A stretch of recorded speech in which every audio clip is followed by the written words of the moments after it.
The time came to do railings, or at least figure out what we were going to do. We originally planned on doing cable railing, but now we've got down to that, and so we kind of reevaluated that. I guess that's one of the benefits of building a home and doing it so slowly. We went back and forth on this. Cable railing would be horizontals. This is like a bridge that goes over the living room and the entryway, and so there's a number of factors that we tried to consider. There's the joists underneath, and I started to wonder what kind of blocking or how would we make sure that the railing was strong enough. I believe code says that it has to withstand 200 pounds, like at any point of the railing.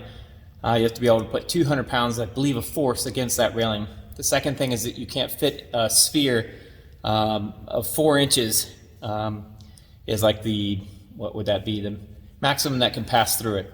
And so we started thinking about what it would look like from below. We thought about, what it would be like from above.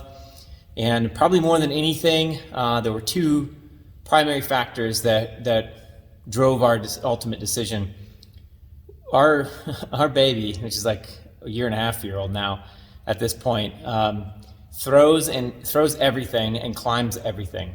And he'll be in high school by the time I finish the house, but it got us thinking about what it would be like to have a railing like that. And someday there'll be grandkids here. I'm sure there'll be other kids here. That always meant that we'd have to worry about them throwing things over the balcony, over through the railings and stuff like that. Horizontal, we'd have to worry about them climbing it. Now you could go to vertical, but my kids can climb vertical things. They don't have any issue with that.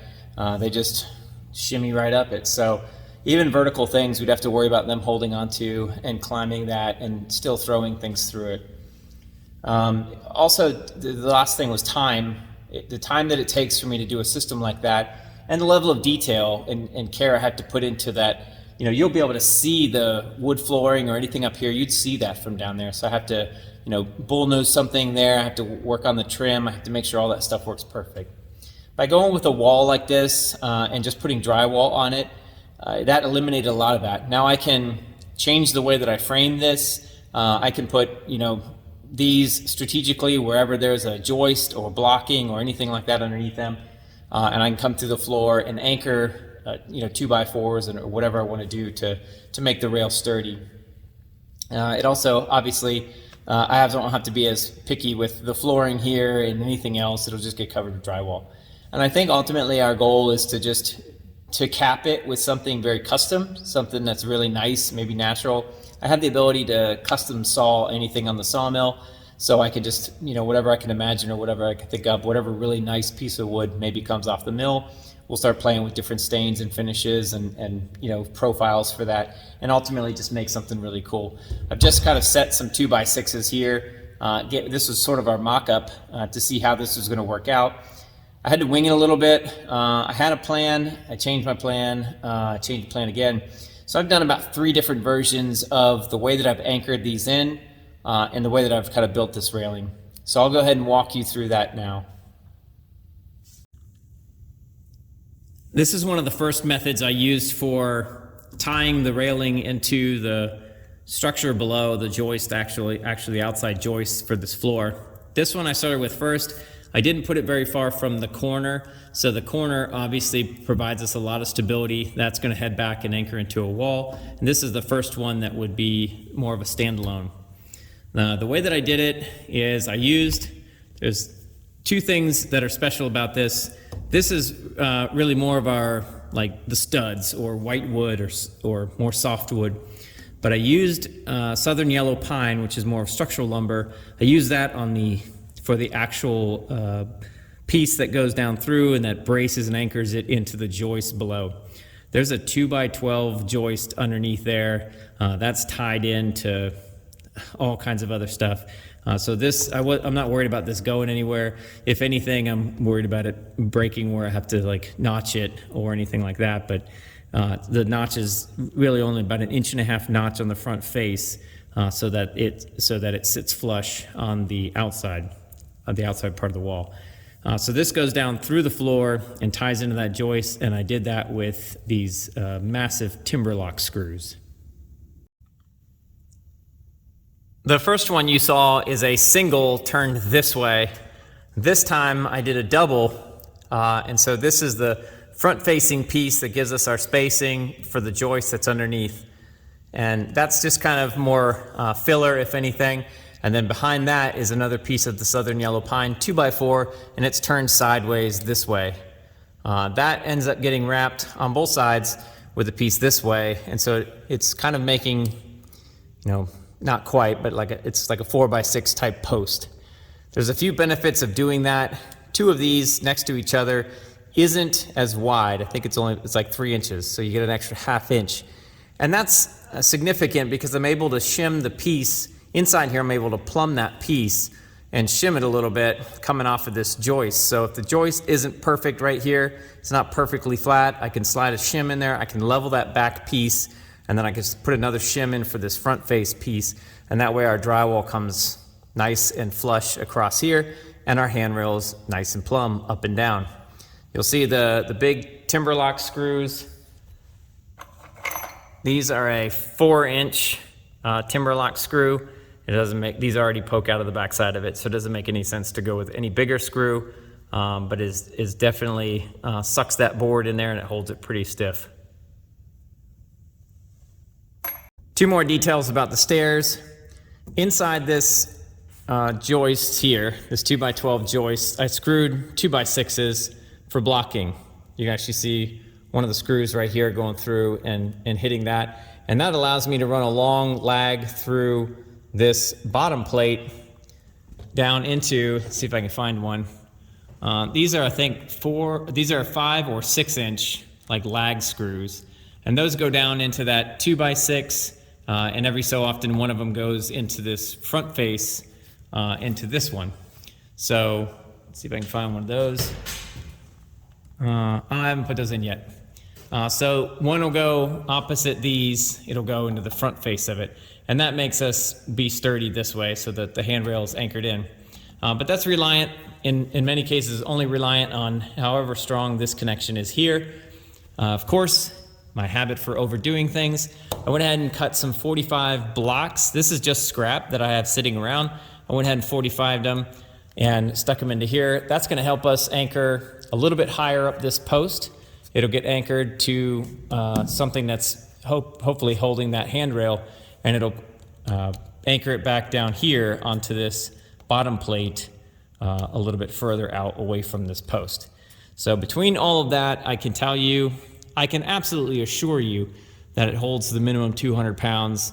I actually took a pretty good charge at it and with my shoulder, and it didn't budge. So it's definitely a sturdy handrail, definitely a sturdy railing, and I have no concerns over it from a safety perspective.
I'll take a minute to walk through how I figured out all the stair heights and railing heights and things like that. It took me a little while to do it, so I thought I'd walk through this with you guys. I'll also show you the most sturdy or the best method I found for building these walls.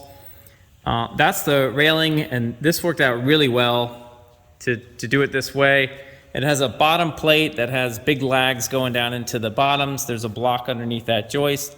And then I cut these, I believe they're like 22.5s. They're the spacings in between, and I laid them all out with a spacer block.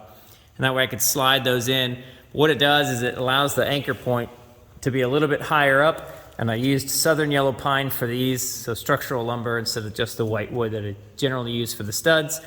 That helps the screws grab a little bit better. I also put big lags into them, and those go into all that below. And that helped anchor these posts, and then I double top plated with southern yellow pine at the top. We have a joint right here. That's really mostly because I couldn't find these in 12-foot lengths. They jumped from 10-foot length to 16-foot length. And so I just ended up using what I had, and that put a splice about there at about 6 feet. So I spanned that, and then I went ahead and spanned the other two. So it's about kind of 3 thicknesses for out in that middle section there. And that stiffened all of that up a lot. Again, it's all southern yellow pine, so that's a lot stronger lumber than kind of the softwood or the whitewood that you use for studs generally. So that fixed that.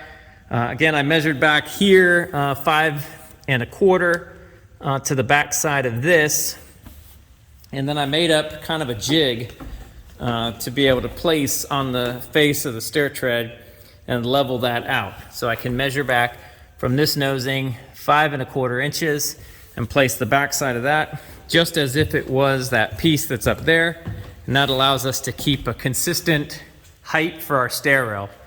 Now I used a kind of a new tool because I love new tools. I used a angle finder.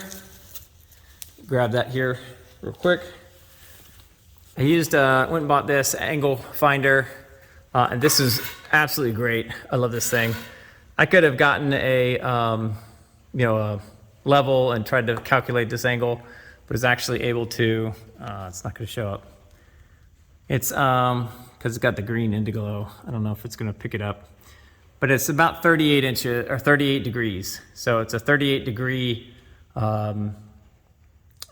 angle for that, so I can set up my miter saw at 38 degrees, and that's what our railing wound up being. So now that I can place this, screw it into the side of this stair stringer, and then it goes up and it set that height, and that kept any sag out of that railing piece there. So then I was able to put in our measure up. I used the laser level to mark out and do our layout, and then transfer that layout up onto the railing above. And I set the one stud, and so I had that height. Then the last thing I needed to do was trim out and figure out this end piece. That's another piece that's just screwed to the foot of the tread, basically, to hold that in place while I worked through all of this stuff. So I can kind of hold and tack this end until I put this stud in place. This will be our last one that goes up this facing of the stair rail. So now I'm able to measure up. I marked and measured up all of our stud heights. There'll be a mark underneath there, and now I can just measure up, get those heights, and put the angles on each one of these studs. I don't know if I covered this already, so I'll try to do it again just in case. We elected to go with a full wall going up this height. A lot of the same reason that we did for the railings there. But also I really liked it because no matter what, I was going to do some type of a wall here because it's going to stiffen up my outside stringer. So I already did doubles on I put a 2x4 on the stringers themselves. So we doubled that all the way across for those. And now I'll be able to tie in and screw from the backside. I'll be able to screw into these studs every 2 feet going up, and that's going to stiffen up our outside stringer of our stairs. So I think in the end I won't get any bounce or anything like that. Another benefit of it, I know it does kind of close off and it's maybe a little bit less typical, but now I won't have to be so fancy with these outside edges of these by putting a wall up here. I'll be able to just put the treads on the insides of those walls. I won't have to be as fancy about detailing these outside edges since you won't be able to see them. Well, I've got a few studs to throw in. I'm gonna get these measured and put in. It has a doorway, just in case you're wondering why there's a blank there. A doorway to have kind of a closet underneath here. There's a little storage closet underneath the stairs. So that's that spacing there. One more trick, if you can do it, and I kind of found this to be my preferred method. If you can actually do it, set up the blocks right here, set them up for essentially a 3 stud width. I'll give you a good example. So you can see here, this plate or this door flange is exactly 3 studs. Not that I'm going to put all 3 studs in there, but now I can just take a couple of these blocks, screw them to this stud going all the way up, and then I can screw in the next piece to that going up, and now that's going to kind of cover off on spacing for that. So I don't have to have, I'll be able to take this stud and screw it to the blocks that get screwed into that stud, and that'll make our door frame nice and solid and stiff. So we'll be able to go up. This isn't really load bearing, obviously, since the stairs bear their own load. The stringers will. So we'll be able to just kind of frame this out as an opening where the door is, and make that swing into the closet. So, all right, enough talking. I'm gonna get back to work.